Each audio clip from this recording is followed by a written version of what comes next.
سلام بینندگان ارجمند برنامه خبری و تحلیل اخبار آزادی. این برنامه با تلاش‌های خبرنگاران رادیوی آزادی آماده شده است. شما را با آخرین خبرهای تاجیکستان و جهان آشنا می‌کنیم. امروز پنجشنبه 4 سپتامبر است. سرخط موضوعهای این نشر از این قرار است: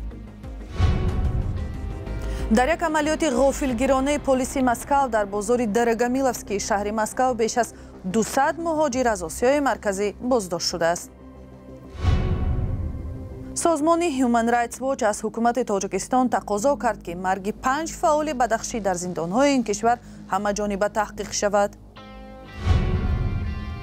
یک بلاگر شناخته میگوید به خاطر تنقید از کار چند بلاگر دیگر نمی‌شود فعالیت تمام کارمندان ساحه را محدود نمود. یعنی تعداد زیادی مواد حرفه‌ای روپوش می‌کند اون را.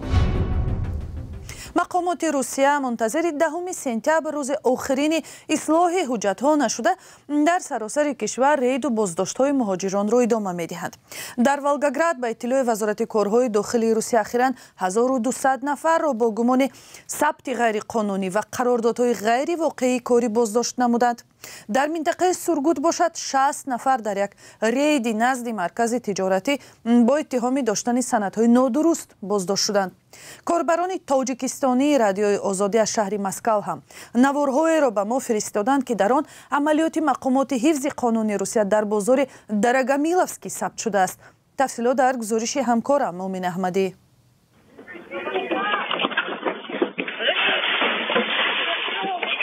روزی چهارشنبه در جریان یک رید پلیس روسیه در بازار درگامیلوفسکی مسکو بیش از 200 مهاجر از آسیای مرکزی بازداشت شدند. به نوشته سامانه مسکو 24.ru اکثر بازداشت شده ها ثبت محل اقامت و یا دیگر سندهای مناسب نداشتند. پلیس از بازداشت شده ها نسخه انگشت گرفته است. بازداشت شده ها با بود و باش غیرقانونی در روسیه و فروش محصولات در جایهای بدون اجازت متهم شدند. به غیر از آن 4 بازداشت شده با تهیه سندهای قلبکی گمانبر شده در نسبت به آنها پرونده جنایی باز شده است. در نوارهایی که کاربران در اختیار رادیوی آزادی گذاشتند بازداشت و تفتیش مهاجران مشاهده می شود. خدمات مطبوعاتی ریاست امور داخلی مسکو اطلاع می‌دهد که فعالیت بازار درگامیلوفسکی متوقف شده است. به نوشته سامانه مسکو 24 در ماه اوگوست نهادهای قدرتی مسکو بیش از 400 نقطه فروش را تفتیش نموده بیش از 3,500 نفر را بازداشت نمودند. پس از حمله به تالار کراکوس در ماه مارس سال 2024 مقامات روسیه ورود مهاجران از آسیای مرکزی و بود و باش آنها از جمله تاجیکستانی ها را مشکل کردند. به گفته مهاجران ریدهای زیادی پلیس و قانونهای سخت گیرانه حیات آنها را در روسیه دشوار کرده است. در نیم سال اخیر در روسیه زیاده از 30 قانون نو قبول شد که محدودیت‌های زیادی را برای مهاجران کاری جاری نمودند. سازمان دیدبان حقوق بشر یا هیومن رایتس واچ از حکومت تاجیکستان تقاضا نمود که مرگ 5 فعال بدخشانی را که امسال در زندان‌های کشور فوتیده اند بدون یگان تأخیر و بی‌طرفانه تحقیق کند.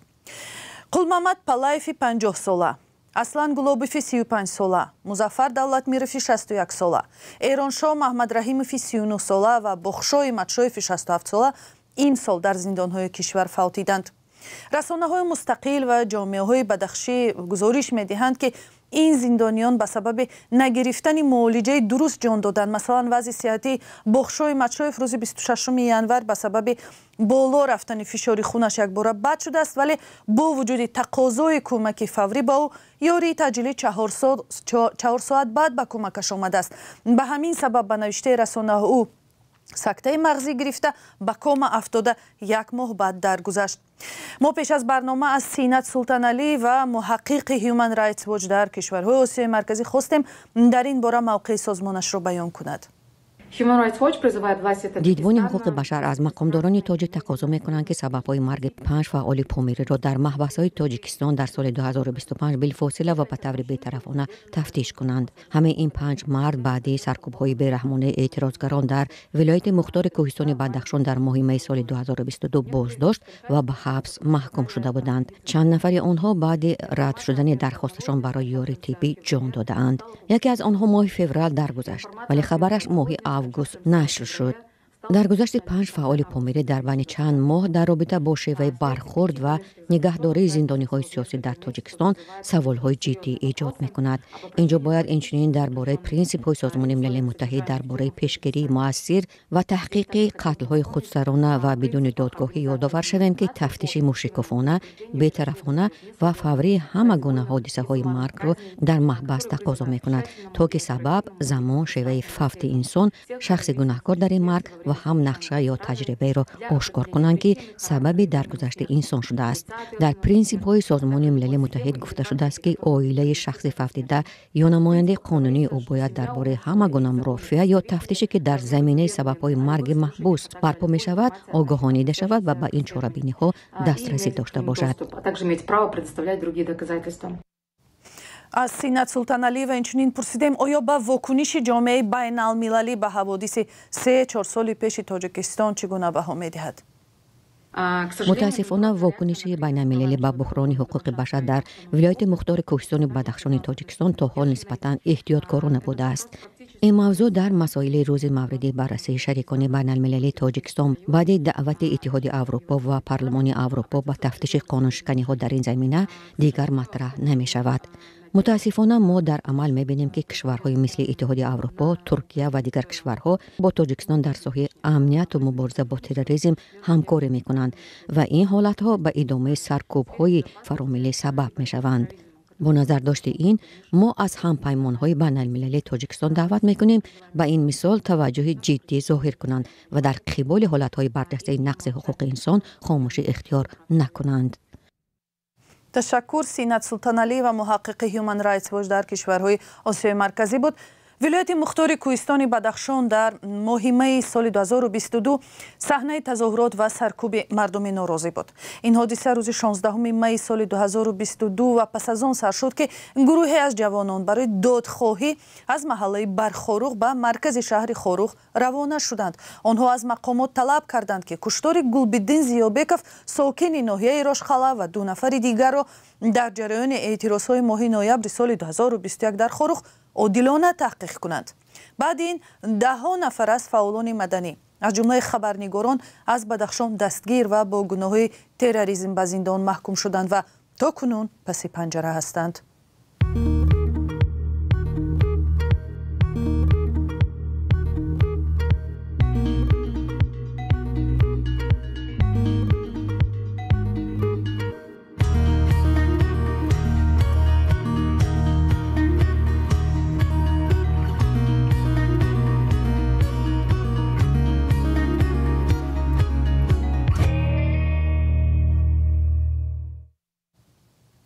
در تاجیکستان دستی کم 2 ساختار دولتی طرفدار ایجاد قانون جداگانه درباره فعالیت بلاگران شدند. وزارت فرهنگ ضرورت به تنظیم در آوردن به گفتهشان فرهنگ و رفتار بلاگران و دادستانی کل از ضرورت رعایت قانون ها از جانب بلاگران صحبت میکنند. ولی به باور برخی آنها و حامیان آزادی بیان ضرورت برای قانون جداگانه وجود ندارد چون قانون های عمل کننده هم تا حال این وظیفه را اجرا میکنند. چون چراهای این بحثا در گزارش امیر اسویف. اخلاق بی‌تربیانه داریم. مقامات انتظامی تاجیکستان در 2 سال اخیر 10 نفر را برای پخش نوارهایشان جزا دادند. این کاربران شبکه‌های اجتماعی خود را بلاگر معرفی می‌کنند. نهادهای دولتی گاهی از خدمات آنها استفاده می‌کنند ولی می‌گویند ساحه بلاگری باید به تنظیم آورده شود. خیلی کردی چون مردم با تعلق انداختی. وزارت فرهنگ همچون پیشبرنده سیاست فرهنگ و هنر توسط گروه کاری تمام تغییر الهه‌ها را در قانونگذاری پیشنهاد کرده است.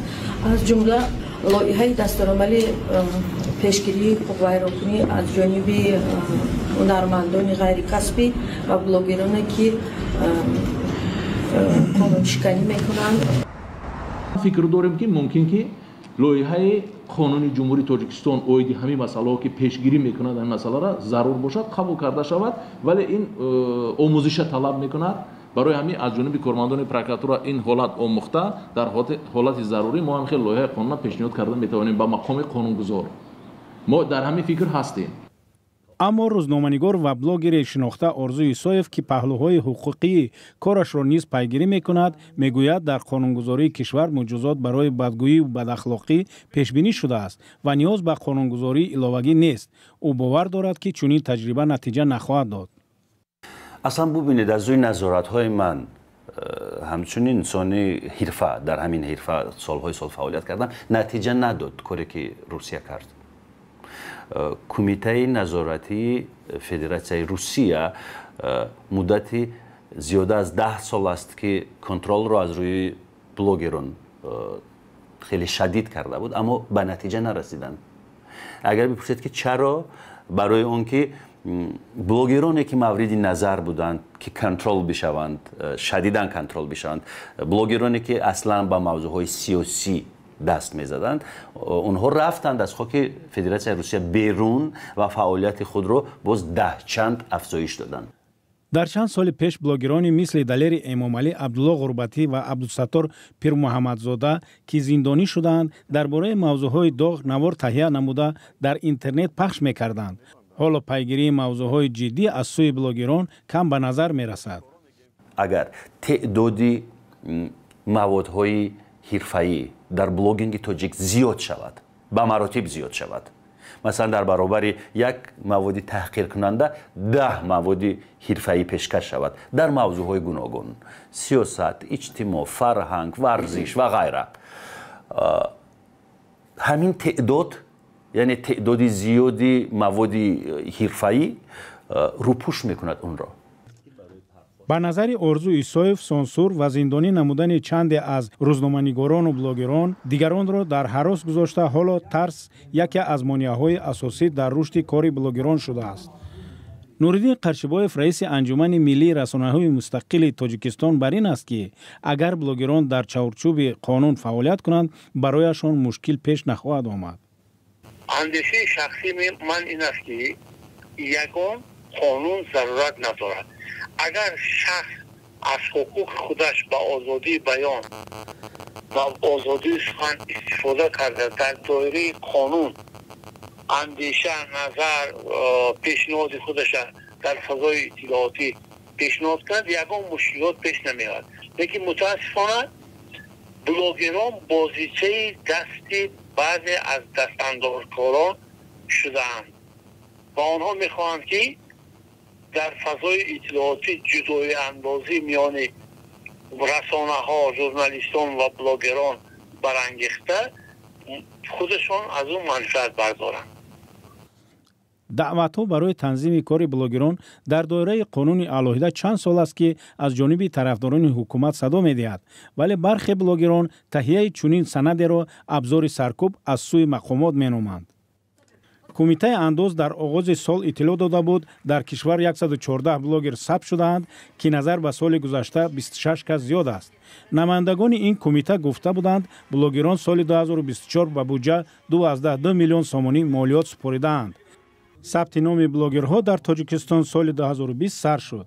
мақомот ба ин бахш замоне таваҷҷӯҳ карданд ки сафи блогерон барои гирифтани даромад афзуд ва мавзӯъҳои доғ дар кори онҳо бештар гашт. ва як хабари варзишӣ дар поёни барнома, дастаи мунтахаби ҷавонони Тоҷикистон дар нахустин бозиаш дар марҳилаи интихобии ҷомеи Осиё 2026 миёни футболбозони то 23 сола тими Непалро бо ҳисоби бузурги 4-0 мағлуб кард. ин бозӣ даври аввали мусобиқо дар гурӯҳи К шаби чоршанбе дар варзишгоҳи марказии Душанбе доир гардид. бозӣ комилан бо бартарии футболбозони ҷавони тоҷик сурат гирифт. Муҳаммадалӣ Азизбоев 2 гол, Раҳматшоҳ Раҳматзода ва Далер Шарипов 1 голи ба самар расониданд. дар бозии дигари даври аввал дар гурӯҳи К дастаи мунтахаби ҷавонони Сурия бар тими Филиппин бо ҳисоби 2-1 пирӯз шуд. дар ҳамин ҷо ин нашри барномаи ахбори озодӣ ба итмом мерасад. сипос ки то ин лаҳзаҳо бо мо будед. барои хабарҳои бештар лутфан саре бизанед ба сомонаи озодӣ.орг. инчунин аз саҳифаҳои мо дар шабакаҳои иҷтимоӣ Instagram, Telegram ва TikTok و Facebook استفاده کنید. اگر خود شما هم شاهد کدام خبری حادثه بودید لطفاً با رادیو آزادی در میان گذارید.